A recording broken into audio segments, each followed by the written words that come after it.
జో జో కమలదలేక్షణ జో జో మృగరాజమధ్య జో జో కృష్ణ జో జో పల్లవ పరపద జో జో పూర్ణేందువదన జో జో యనుచున్ జో జో కమలదళేక్షణ జో జో మృగరాజమధ్య జో జో కృష్ణ జో జో పల్లవ కరపద జో జో పూర్ణేందువదన జో జో యనుచున్. యదువంశములో పుట్టినటువంటి నందుని కుమారుడైనటువంటి ఆ కృష్ణ పరమాత్మకు రేపల్లలో ఉండేటటువంటి యువతులందరూ కూడాను చక్కగా స్నానాదికాలు చేయించి నూతన వస్త్రాలను పట్టు వస్త్రాలని ధరింపజేసి చక్కగా అలంకరించి ఆభరణములను ధరింపజేసి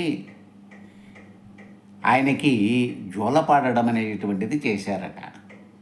ఏమని జోలపాడారయ్యా అంటే జో జో కమలదళేక్షణ, పద్మముల వంటి కన్నులు కలిగినటువంటి ఓ కృష్ణ పరమాత్మ నీకు జోజో అన్నారట. జోజో మృగరాజ మధ్య,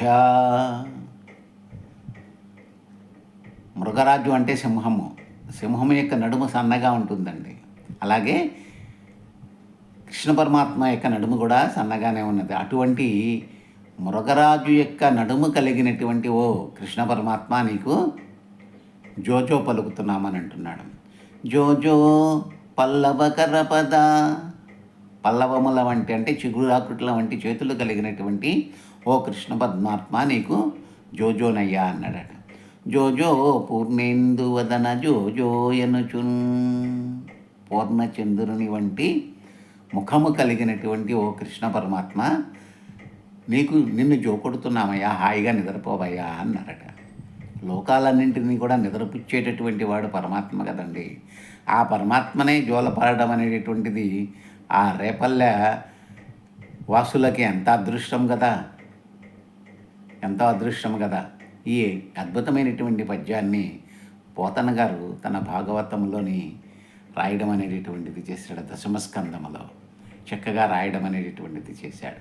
ఆస్వాదిస్తారని కోరుకుంటున్నాను.